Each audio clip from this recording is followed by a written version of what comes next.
you're here, then you're so I gotta give the secret direction. Hi, I'm Anthony, alcoholic. Hi, Anthony. So I guess, you know, start at the beginning.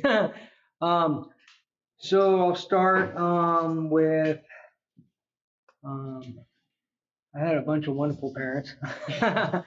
My dad, and I have a stepmom that I call mom that pretty much that she raised me. And I have of course, my dad. And then I have another mom, my birth mom. Both my family members were alcoholic starting out, and stuff. But they both they kicked it before they passed away. But I grew up in an alcoholic home, of course. There's a lot of stuff going on. But that's of course not an excuse. I started. It's been a while since I talked. Started smoking cigarettes first and weed, I guess. I was about 14. I remember my first drunk. Me and another guy were at a friend's house. Well, his mom was actually house sitting, and he had a wine cellar that was packed full of really expensive wine, and I mean really expensive wine. And we were pretty bored. I was about, like I said, I was about 14. And we were like, we both started talking about what we want to do, right? Well, I remember being pretty bored. And he's like, well, there's a wine cellar. And I'm like, okay. So we went to the wine cellar, and of course we grabbed the first 3 bottles. I mean, one at a time, but the first bottle was worth a lot of money. And I mean a lot of money. I don't know how much. If I ever talk to his mom, I'll find out how much, because we had to work all weekend to pay it off. But it was a lot, I think. We couldn't get the first cork out. We didn't know how to, so we broke the end. We just, broke it and dumped it. And I remember through about the second bottle, maybe halfway, and then I remember walking around and we were joking, laughing. I remember saying to myself, "Man, this is it. This is a feeling. I like this. This is what gets me. I can do anything." I mean, I was talking to older women walking by. I was looking at cars. I was trying to be an adult. I was trying to, get away from that fear. And so, like I said, I don't remember how we got the last bottle open, but I know that by the next morning we were woke up.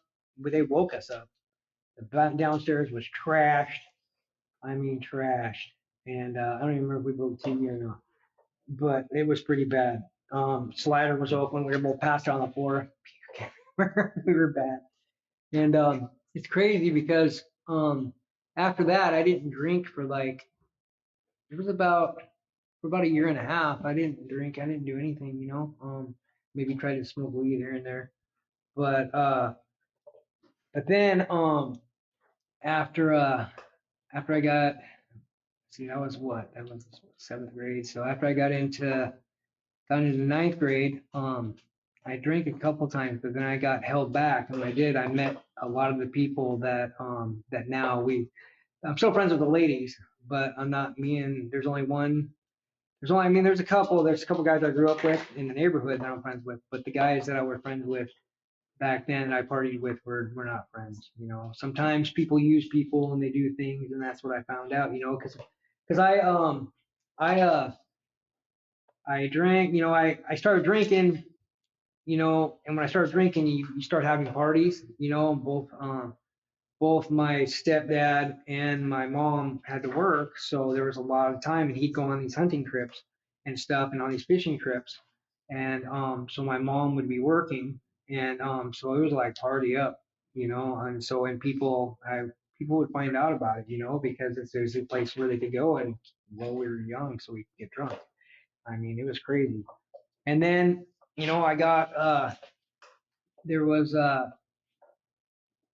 so let's see, I guess it went for a while, and then there was a night some bad stuff happened, and after that, I don't think I only drank maybe maybe not even half a summer. And then I was just done. I was done. I was done. I went to treatment and when I got out, I thought things were going to be different, And I got out, and the way things looked, they weren't. So I still stayed sober though. I stayed sober for about 4 years after that. I started working and stuff. I had opportunities to go to parties and stuff, but I found other things to do. I went to my first AA meeting, and I guess I was about 16. I thought I was 14, but I was about 16. I was first AA meeting. I remember sitting in the back of the room and looking at all the older people and thinking, man, I am not going to be you. I am not going to be you. And I'm rocking in my back of my chair, and a guy tells me, hey, why don't you pay attention? Why don't you quit messing around? I'm like, dude, who are you, man? And that was I went to Thunderbird Treatment Center in Seattle, right here, and or whatever, Renton. And I remember, now I'm like, man, you don't tell me what to do, And I stayed sober till, I went to Eastern Washington in '95, and when I went up there, I stayed sober until my 21st birthday. I turned 21, and man, I was just waiting. I don't think I drank when I was working, but I was like, man, as soon as I hit 21, I was like, man, we're gonna give this a shot again. And that night, man, I was drinking, and I still don't even remember that birthday, so not very good. Um, I know I was dancing and having fun. I know that. I remember that I tried to take some lady home, and my mom's like, we were at a motel room. You are not bringing some lady home with us at a motel room. She's like, you gotta sleep on the floor, and we're sleeping up here, and you are not bringing anybody home with us, and you're not going home with her because then we're not gonna know where to go to get you back.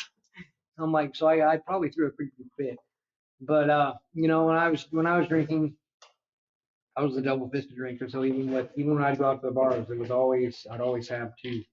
So I'm one of those alcoholics that can drink from morning until, and I can do it repetitively. And then life starts falling really apart, and so I'll give it up. And then when things start getting good again, I'm like, I can do it. Or at least that's how I was. You know, I that went on until, I ended up, a lot of things happened. I went through a lot of, there's like, I had a child, was in a relationship for quite a while, had a child, Hannah, and I wasn't drinking as much because I was working, but I would drink on the weekends, and it always ended up in an argument or something. I was pretty good, you know, and then it just always gradually goes south, always, and you give it up, and I did a lot of moving. A lot of moving, and I would go with that Clint Black song, and the Michael Jackson song, Man in the Mirror and all that, and the Clint Black's like, here you are, wherever you go, there you are. I could not get that. I couldn't get it no matter what. It was always move here, move there, go here. I could always find a job or whatever, so it wasn't like, it wasn't, it just didn't register to me, and then I finally I hitchhiked down to, after I hitchhiked all over for a while, I went down to Southern California. I was going to join the Marine Corps. And, I didn't have the schooling they wanted because I hadn't finished school. They wanted me to go put me into a motel room, and they wanted me to finish school, and then they were going to let me in. And the schooling I needed, it was too much. They couldn't keep me in there that long. So they were like, well, just head back, go finish schooling, come back. And I'm like, man, whatever. So I was hitchhiking back home. And so see, this was what, I probably jumped ahead and then back, but that was like 96 or 97. Went to Arizona for a while, but every time I'd go and move, I would be sober for a minute or not sober, and things would just go. I'd have a good job, and things would go, I'd meet good ladies, and stuff would just go down. So after a while, I ended up my daughter was born in 2000. So in 2000, or when was it? So in 2001, I decided, well, my ex had moved to California. And so I was like, well, she said she was going to Roseburg. So I was Oregon. So I was like, well, I'll go down there. So I just grabbed my stuff and left. I figured I'd be able to be in my daughter's life. So I headed down there. First, I went down to where she was. And she's like, no, I got a new boyfriend, all that stuff. So I'm like, okay, well, I'm not her parents, some other stuff. But I left, came back, And then that's when I decided to go to Roseburg. So she told me that. So I went to Roseburg and I stayed at the shelter. And while I was at the shelter, I got a job working at Burger King. And I met somebody there, and they're like, "Hey, why don't you come stay with us, right?" So I went and stayed with them, and that's how I met my ex-wife. She was her sister. She started coming over a whole bunch, and I was sitting there, and she was talking. Brenda was talking, and she's like, she's talking to him. She's like, "Man, Diana's sure coming over a lot lately." And I'm like, and it hit me, or it didn't hit me. I'm like, "Oh man." Well, I was sitting there. I'm like, "Oh, maybe she just wants to see you." She looks at me like, "You're not getting it, dude," because kind of how I can be sometimes. And so, anyways, we went to the movies, and she had a hit on me, so I was like not getting it. I'm kind of one of those guys sometimes I just don't get it sometimes. Or I used to be. I guess I changed a little bit, but anyway, so I ended up getting married. We ended up getting married, and then she was pregnant, and she had a child, and then she got pregnant with Brandon, and we stayed married for about 5 years, and I got into pills really bad.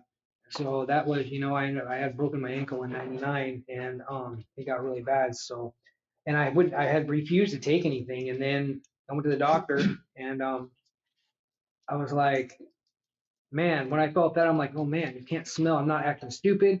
Can't smell it on my breath. I'm like, man, I'm happy all the time. I'm like, now this is where it's at. Was with pain pills. So I'm like, so then that, of course, went really fast. That was a lot faster than alcohol. That one, I went from like a 5 milligram to like Oxy 80s in like very little time, about 3 years. It was pretty fast. So, anyways, that caused a divorce, and from there, what happened? Oh, from there, I started screwing off really good. I got into I went to a party after work and got into a really bad car accident, and I had, just mangled the front end. I got out of the car, my ribs were broken and fractured my sternum. And I got out and walked because of the guy that I hung out with and, would go to the races with and stuff. He owned a tow truck company. And so, I went and talked to him and I got called them because they're friends of mine. They came pick me up. They brought me back to the car and by then the police were there. And, anyways, I ended up getting like a DUI and I got the bottles of I had traded some beer for some liquid oxycodone that was in the cupboard, and the idiot like me would drink most of the bottle. That's why, plus I had a bad tire. So, like I said, it always increases. And the other bottle was I had hidden under the seat. When you hit a tree at, close to 60 miles an hour, everything comes forward. And then when you get out, you're not thinking about the bottle sitting there, but the officer sure was. So I got, of course, got nailed for that. Well, anyways, I was pretty much at my lowest point by then, and so when I went to jail, I told the judge, I told him, I said, I'm not gonna, because I was thinking about suicide and stuff, and the judge was like, I told him, I said, man, if you let me out, I said, I'm just gonna go do it, and he's like, well, I don't know what, and I'm just like, you better talk to your attorney. And I'm like, no, man, if you let me out, I'm going to go do it. And he's like, not on my watch, you're not, dude. So he put me in a 6-month program in a county called RSAT, and it changed my whole life. So that whole program, I was a liar. I didn't even know who I was. So, you go to talk to a woman and I'd be right in her face, and now I know that there's a bubble, that there's, oh, I got 1 minute. Oh shit, I got to hurry up. Okay. So how's it changed? I still have issues here and there. I don't, I'm a different guy, probably. I don't remember that guy very much. I know the story, but I don't remember him that much. But I'm grateful for Alcoholics Anonymous. I'm grateful to Ross for our side and the other RSAT guys. And thankful for letting me have it come up. It's an ongoing thing every day at a time. Thank you. Thank you guys.